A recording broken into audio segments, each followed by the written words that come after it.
There are moments in the life of a saint that seem to tear open the veil between time and eternity. For Saint Teresa of Ávila, one such moment came not in ecstasy, but in terror. She once wrote, "The Lord showed me a place in hell which I had merited by my sins." It was not a metaphor. It was a vision so vivid, so burning, that it left her trembling for the rest of her life, and yet, paradoxically, it became the seed of her deepest love for God. If you've ever wondered what true conversion feels like, what it means to see your soul as God sees it, listen carefully to what this Carmelite woman saw and what she learned in the flames of divine justice. Subscribe and share this video. It began, as many divine visitations do, in prayer. Teresa was not asking for visions, nor seeking revelations. She was simply kneeling in her cell, wrapped in silence, her heart restless before the presence of God. And then, without warning, her soul was seized. She later wrote in the book of her life, chapter 32, "While I was in prayer one day, I suddenly found myself, without knowing how, in hell. I understood that the Lord wanted me to see the place that the devils had prepared for me because of my sins." The words are calm, but what she describes is not. In that instant, Teresa felt herself plunged into a realm of suffocating despair. She saw nothing of the poetic fires painted by artists, nor the allegories of Dante. What she experienced was pure reality, a prison without end. The ground beneath her was foul and choking, the air impossible to breathe. Every sense was tortured in ways beyond human description. She said there were no words for the pain of the soul itself, the knowledge that there was no hope, no exit, no God. And yet the greatest torment was not the flames. It was the absence, the horrifying certainty that she was forever separated from the one she loved. "I felt," she said, "a fire in my soul so terrible that no earthly fire could be compared with it. My body twisted as if it were being torn apart." This was not a dream nor a punishment inflicted out of cruelty. It was mercy. God allowed her to see what she had deserved, not to destroy her, but to awaken her completely. She realized in that moment that even the smallest deliberate sin carries within it the seed of eternal loss. When she returned to herself, the cell was silent again. The crucifix still hung before her, but she was no longer the same woman. Her tears fell not from fear, but from love for the God who had saved her from that abyss. From that day forward, she said, she could never hear of anyone being lost without feeling her heart break within her. "I was left," she wrote, "in a state of astonishment and gratitude. The Lord showed me his mercy by letting me see the place from which he had freed me." In this way, the terrifying vision of hell became, for Teresa, a second conversion, a baptism in fire, not of water, but of truth. And through that vision, she began to understand the mystery of divine love, that even his punishments are merciful, and even his justice is a form of tenderness. The flames that once terrified her became the fire that purified her. When Saint Teresa spoke of that vision in her later years, her voice trembled, not with fear, but with reverence. Those who heard her said she would often pause mid-sentence, her eyes fixed on something distant as though still seeing the invisible. She would then whisper, "No words can tell what the soul feels when it knows it has lost God." But what followed that revelation was not despair, it was transformation. Teresa understood that God had not shown her hell to frighten her into servile obedience, but to burn away the last traces of indifference in her heart. The Lord wanted her to see not merely what sin deserves, but what his mercy prevents. She wrote, "I saw that the greatest grace God ever gave me after drawing me to himself was to let me see that place I had merited." In that single sentence lies the paradox of divine mercy. For God sometimes allows his chosen ones to taste the shadow of damnation, only to fill them more completely with gratitude and love. Teresa's vision of hell was not the opposite of heaven, it was the door that led her toward it. In the days that followed, Teresa could not eat, could barely sleep. The memory of that burning pit haunted her prayers and her rest.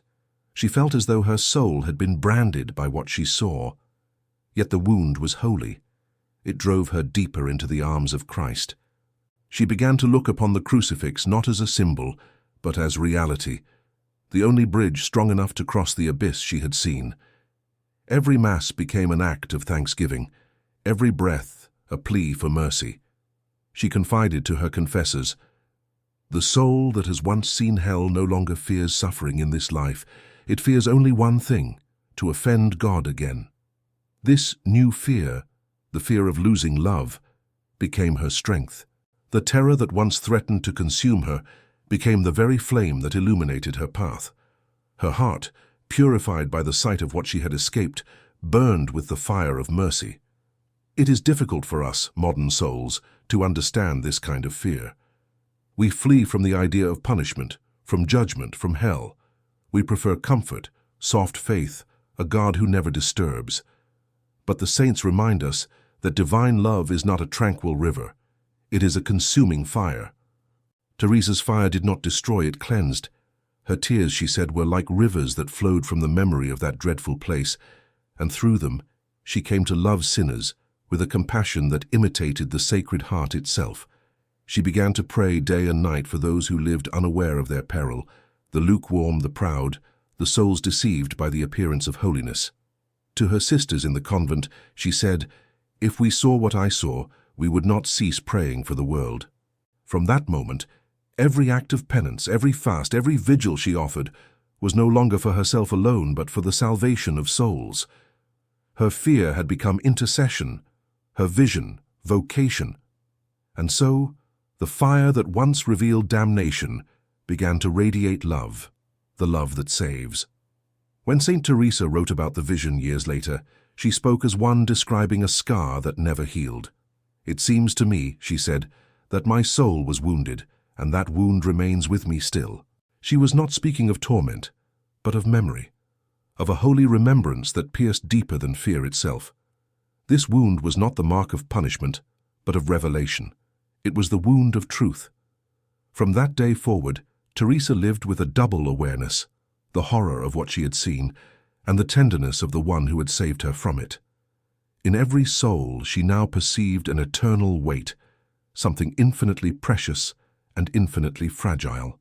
The smallest sin became in her eyes not a trivial fault, but a fracture in the vessel of divine friendship.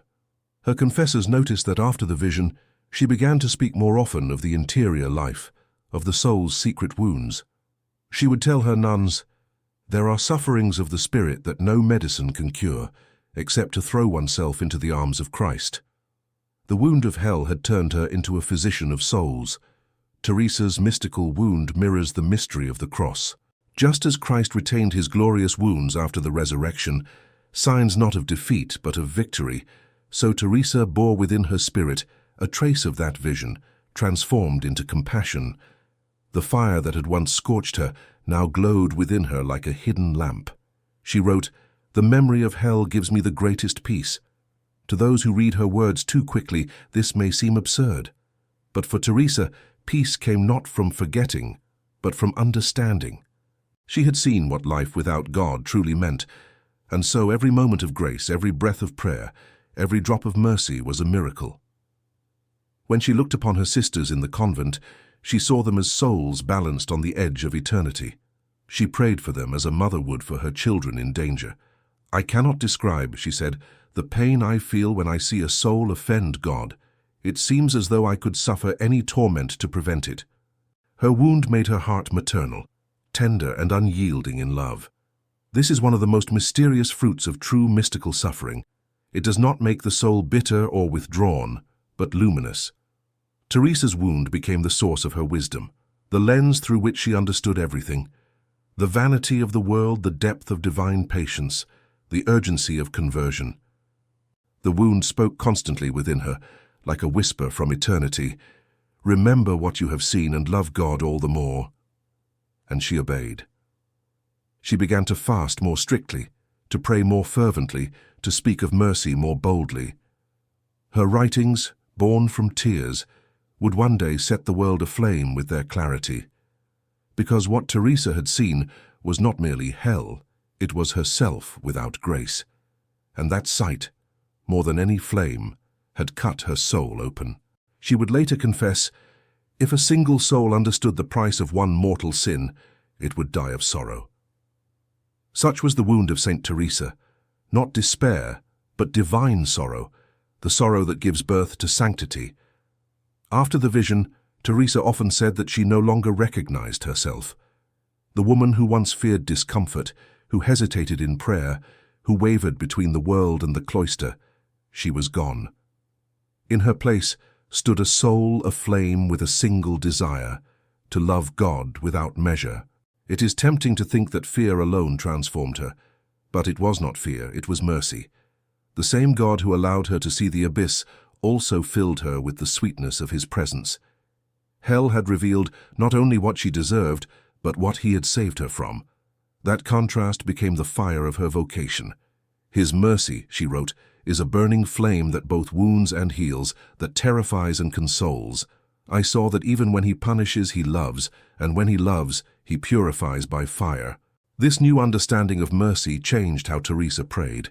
She no longer begged merely for favors, nor asked only for relief. Instead, she began to ask for purity of love, that her heart might burn for God as his heart burns for her. Her sisters would sometimes find her in the chapel late into the night, motionless before the tabernacle, whispering, "Lord, let me love you as you deserve. Consume in me everything that is not yours." These were not pious words. They were the cry of a soul that had touched eternity. Mercy had become her torment and her joy, the fire that would never let her rest. In the silence of prayer, Teresa began to perceive that God's mercy is not a gentle rain that falls upon the soul, but a purifying blaze. The more one draws near, the more it burns away pride, vanity, self-love. She called this burning love, the furnace of divine friendship. She often compared it to gold in a crucible. The Lord, she said, melts the soul as gold is melted, until only what is pure remains. And yet what is most astonishing about this stage of her life is how her vision of hell did not make her grim or severe. It made her radiant. She laughed more easily, loved her sisters more deeply, and spoke of heaven with the tenderness of one who had glimpsed its opposite. Her writings from this period are filled with paradoxes: joy born from terror, peace born from fire, hope born from judgment. She had learned that God's justice and mercy are not enemies.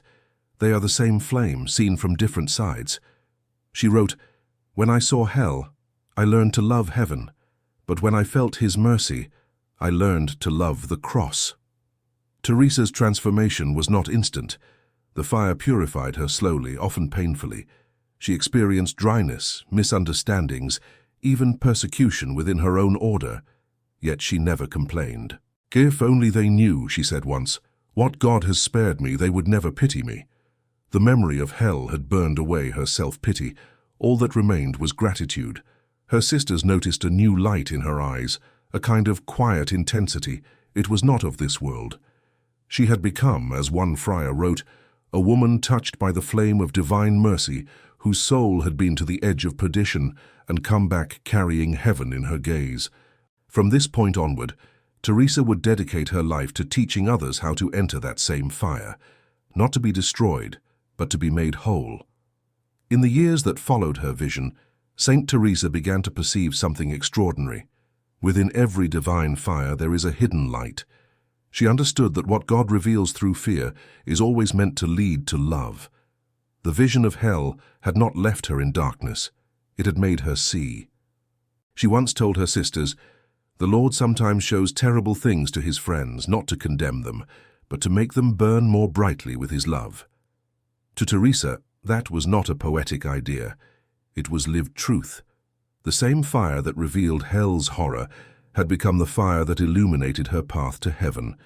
In her writings, she often compared the soul to a crystal.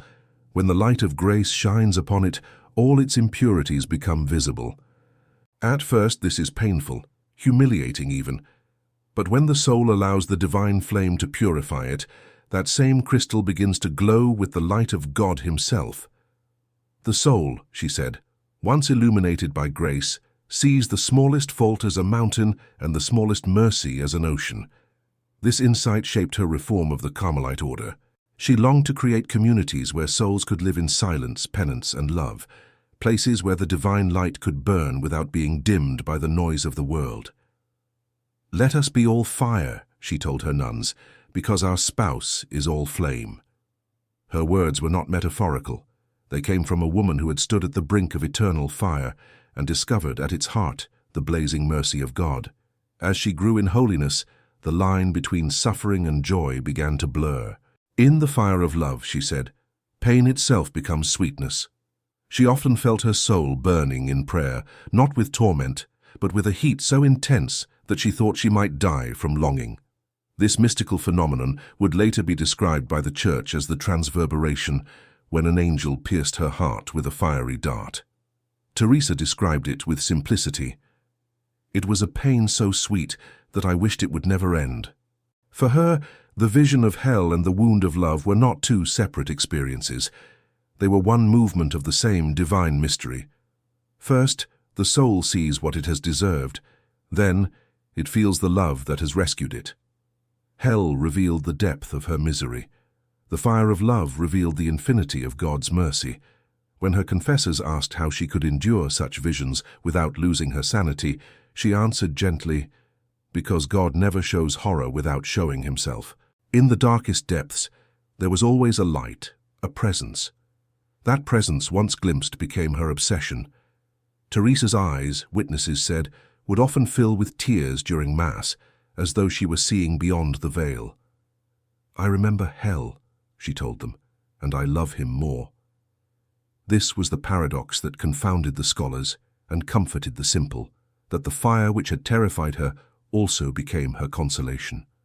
For Teresa, the memory of hell no longer evoked fear, but worship. It reminded her of the infinite distance between human sin and divine mercy, and of the God who crossed that distance out of love. The light within the flames had revealed the truth of everything.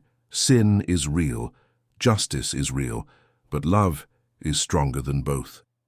There came a time in Teresa's journey when the light seemed to vanish. The vision of hell, once vivid and searing, faded into a silence far more terrible, the absence of consolation. She called this La Noche del Alma, the night of the soul. Many imagine that saints live in constant ecstasy, always glowing with divine light. But those who walk close to God often walk through darkness, because he purifies them by withdrawing the very sweetness that once sustained them. Teresa wrote, "When the Lord hides himself, the soul learns whether it loves him for his gifts or for himself." It was a time of interior desolation. Prayer felt dry, mechanical. Her body suffered constant illness. Her heart felt abandoned. Even the memory of divine fire seemed remote. And yet, beneath this darkness, something was being forged. In that long night, Teresa realized that love must pass through death before it becomes pure. The soul, she said, must learn to love God even when it feels nothing of him. He withdraws, she wrote, to see whether we will seek him in faith or turn back to ourselves. This trial became for Teresa another kind of hell, but this time it was the purgatorial fire of purification. The devils she once saw outside herself now appeared within, doubts, temptations, weariness, scruples, but the memory of her earlier vision sustained her. "I have seen true hell," she reminded herself. "This is not it." That sentence became her weapon. It transformed despair into endurance. The silence of God, though painful, was no longer a threat but an invitation to love without condition. During this period, she often prayed in the dark chapel long after her sisters had gone to sleep. No light, no warmth, only the whisper of her own breath in the cold air. "My God," she would murmur, "even if I never see you again, even if you hide forever, I will still love you." Those who read her interior castle will recognize this moment in the journey, the passage from the fifth to the sixth dwelling, where the soul is stripped of every comfort until it stands naked before God. Teresa compared it to iron in the forge. The more it burns, the more it shines. The night of the soul taught her that divine fire is not always bright. Sometimes it glows invisibly beneath the ashes. What made her holiness heroic was not ecstasy, but fidelity. When she felt abandoned, she remained faithful. When she felt cold, she prayed. When she saw no light, she waited.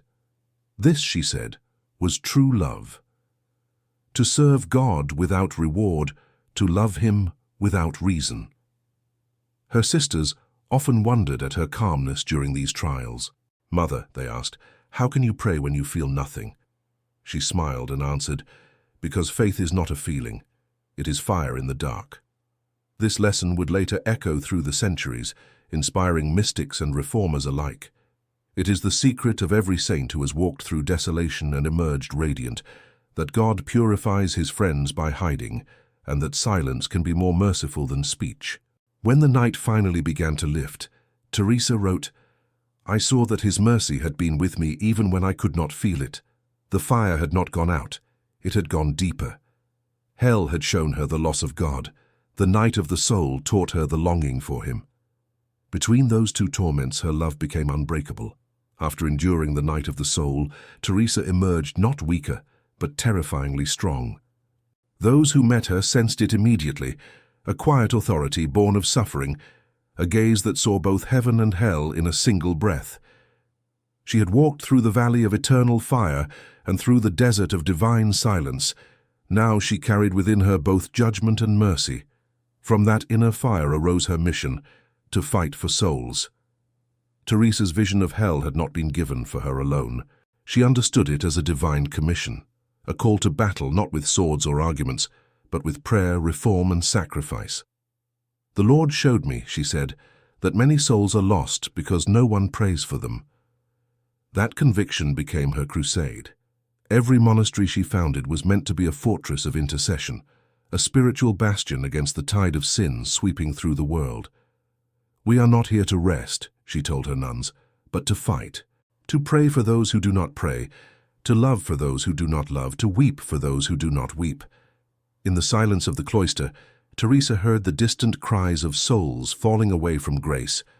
Her vision had made those cries real, echoes of that abyss she could never forget. She would rise from prayer trembling, whispering, "Not one more, Lord, not one more." Her writings often return to this image of spiritual warfare. "The devil," she said, "fears a humble soul more than 1,000 learned men." She believed that the true battlefield was not in the world, but within the human heart, between pride and humility, self-will and surrender. Her nuns became soldiers of silence, their prayers arrows of light.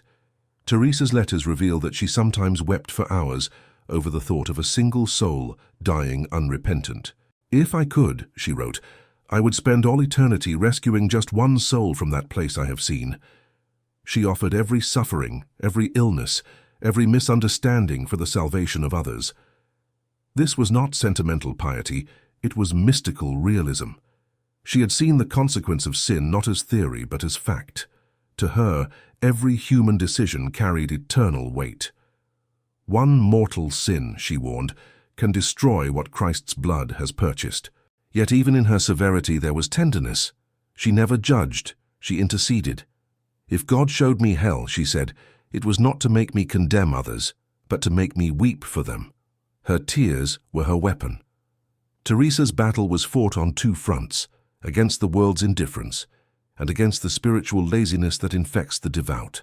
She saw that many Christians lived halfway between grace and sin, lukewarm, she called them, and that this lukewarmness was more dangerous than open rebellion. "The devil," she warned, "does not fear the sinner who knows he is lost, but the one who believes himself safe." In her prayer, she would beg God to shake his people awake, even if through suffering. Her love was too fierce to tolerate complacency.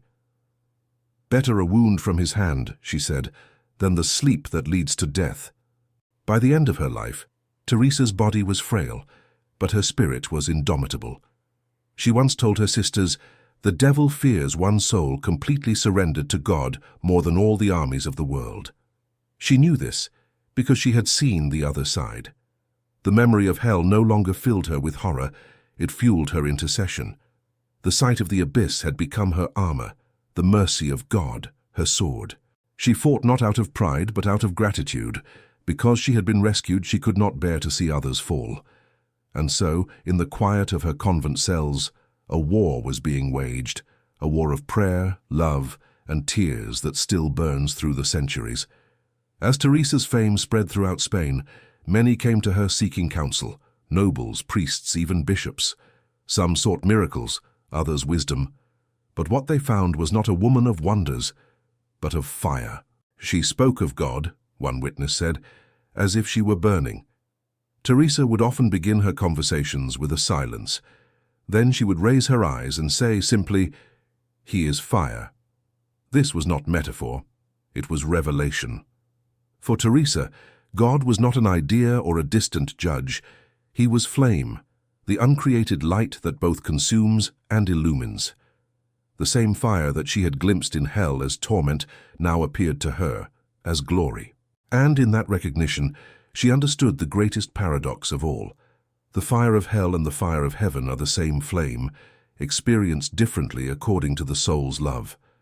She wrote, "The light that makes the saints rejoice is the same that torments the damned. The difference is in the heart that receives it." That line captures the essence of all mystical theology. In God, there is no shadow, no cruelty, no change. What changes is man. When the soul is united to love, the fire is delight. When the soul resists love, the same fire becomes agony. This truth flooded Teresa's soul like dawn. "I understood," she said, "that God's justice and mercy are not two things, but one and the same. His justice is His mercy, seen through the eyes of those who refuse it." It was as if her entire life, the vision of hell, the nights of desolation, the fire of love, had been leading her to this revelation. She had seen the full spectrum of divine light, its terrifying radiance and its gentle warmth. From then on, her writings began to glow with serene authority. She no longer trembled before the vision of hell. She adored the God who had revealed it to her. "He is light," she said, "and even His punishments are radiant." In her meditations, Teresa often returned to the image of the soul as a room filled with sunlight. "When the shutters are closed," she explained, "the light does not enter. But when they are opened, the same sun floods the room. So it is with the soul before God. The light is always shining, only sin shuts it out." Her nuns would later recall that when she spoke of these things, her face seemed to shine. She glowed, one of them wrote, as though a candle burned within her. The fire of mercy had become visible. At this stage, Teresa's prayer was almost continual. Whether writing letters, founding convents, or listening to her sisters, she lived in constant awareness of the divine presence. She once told a young nun, "God walks among the pots and pans." That phrase, so simple, reveals the summit of her mysticism. To find the God of fire and light in the ordinary, the same presence that fills heaven, that burns in the Eucharist, that shines in the seraphim, also hides in daily tasks, in suffering, in love. For Teresa, the supernatural was not distant, it was immediate. The vision of hell had opened her eyes to eternity, and now eternity shimmered in every moment. In her final years, she would often repeat a single prayer, "Let me die burning, Lord, for you who died burning with love for me." Those who heard her said it sounded less like a plea than a prophecy. She was already half consumed by that divine flame, the fire that is both judge and bridegroom, both terror and tenderness. She had seen the God of wrath and discovered in Him the God of love. In the autumn of 1582, the fire that had burned within Saint Teresa for decades began to consume what remained of her body. Her strength was nearly gone. She could no longer travel, no longer write with her own hand.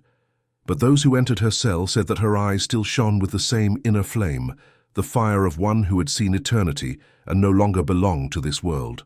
The night before her death, she whispered to her confessor, "My time is come. My soul is weary of being bound." She smiled faintly and added, "I am going to see God." There was no fear in her voice. The woman who once trembled at the sight of hell now waited with serene longing. The abyss she had seen years earlier had taught her to measure the immensity of the mercy that awaited her. In those final hours, witnesses say her cell was filled with a stillness that felt alive. Her face, once marked by pain, softened. She repeated over and over, "At last, Lord, I am your daughter forever." Then something extraordinary happened. Those attending her later testified that a light seemed to gather around her bed, not bright like fire, but pure and golden, like dawn behind clouds. She turned her eyes toward the crucifix and whispered, "My Jesus, it is time. Let us go together." A moment later, her breathing ceased. The nuns who were present said the room filled with fragrance like lilies and incense. Her face, once wrinkled with fatigue, appeared young again. It was as if her body had been transfigured by the love she had carried. The fire had done its work. It had refined her into light. What is most mysterious about Teresa's passing is that it mirrored everything she had lived. The fire that once terrified her now received her. The vision of hell had ended, not in fear, but in union. The wound of love that once pierced her heart now opened into eternity. Those who later prepared her body found that her heart bore an actual mark, a small burned wound, like the point of a seraph's arrow. It was as though the transverberation had left its seal upon her flesh. Scientists who examined it centuries later confirmed that the tissue around that mark was seared from within, not cut or burned from without. For the mystics of the Church, this became a sign that God's fire, once invited, never leaves. It does not destroy the soul. It transforms it until it becomes one with the flame itself. At her canonization, the Church would call her Doctor of Prayer, but among the saints she is known as the Bride of Fire. Her life had been a long descent into divine brightness, beginning with the vision of hell and ending in the ecstasy of love. And this, perhaps, is the greatest paradox of her story. The path to heaven began with a glimpse of hell. The same flame that revealed eternal loss became the very light that led her home, as she had once written in her trembling hand. In the end, I saw that the fire of hell is only the love of God misunderstood. The story of St. Teresa's terrifying vision does not end with her death. It continues. Each time her words are read, each time her fire touches another soul. For what she saw was not meant for her alone, but for us. For every Christian who has forgotten the weight of eternity, the reality of sin, and the burning tenderness of divine mercy. Teresa's life teaches that hell is not merely a place of punishment. It is the echo of a love rejected. She understood that God does not cease to love those who fall away. He loves them even in their loss. What makes hell unbearable is not his absence, but his presence experienced as torment by those who have closed their hearts to him. The same fire that glorifies the saints purifies or condemns the soul. The difference is the heart. When Teresa saw hell, she saw her own soul without grace, a truth we all need to face. But she also saw that the mercy of God is stronger than despair, and that he will do anything, even show us horror, to bring us back to himself. That is love in its purest form, the love that wounds in order to heal. She wrote, "If we truly understood what sin is, we would never cease weeping." But she also said, "If we truly understood what mercy is, we would never cease rejoicing." That is the balance of her soul, fear transformed into worship, sorrow into gratitude, judgment into adoration. The message for us is simple, yet eternal. Every Mass, every confession, every act of love is a fire touching our souls. The same God who descended into the unworthy hands of priests, as Teresa once saw, also descends into our hearts. The question is not whether he comes, but whether we are open to his light or closed in our darkness. Teresa's vision is a warning and an invitation. A warning because sin is real, an invitation because mercy is infinite. Her life shows that no matter how far a soul has strayed, the way back is always through fire, the fire of repentance, of humility, of love.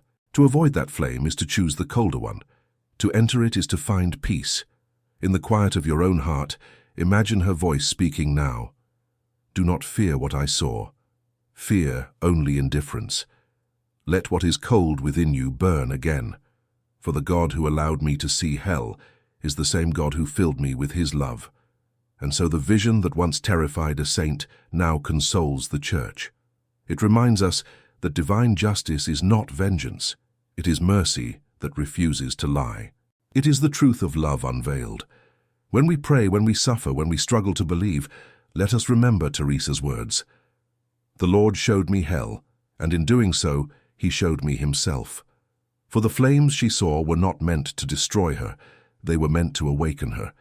May they awaken us too. So now, as this story ends, let silence fall where words cannot reach. Close your eyes and let the fire of his mercy touch you, not to harm, but to heal. Pray for the grace to love him as Teresa loved him, with a heart that fears nothing but sin and burns with the light of heaven. May the God of fire and light, who transformed her terror into love, transform us too, until even our wounds shine.